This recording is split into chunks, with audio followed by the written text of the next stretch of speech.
Hello student, আজকে আমরা শিখব লিঙ্গান্তর ও বিপরীত শব্দ। বিপরীত শব্দ দেখো, বিপরীত শব্দ এখানে কি কি দেয়া আছে? উচিত, ঘন, বোঝাই, গ্রাম, উঁচু, মিথ্যা।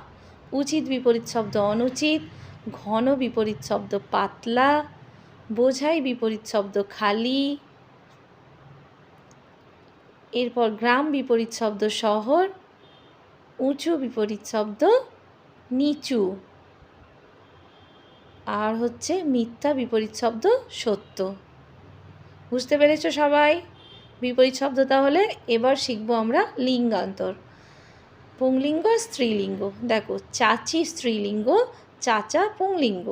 মাতা স্ত্রীলিঙ্গ, পিতা পুংলিঙ্গ। ছাত্রী স্ত্রীলিঙ্গ, ছাত্র পুংলিঙ্গ। তরুণ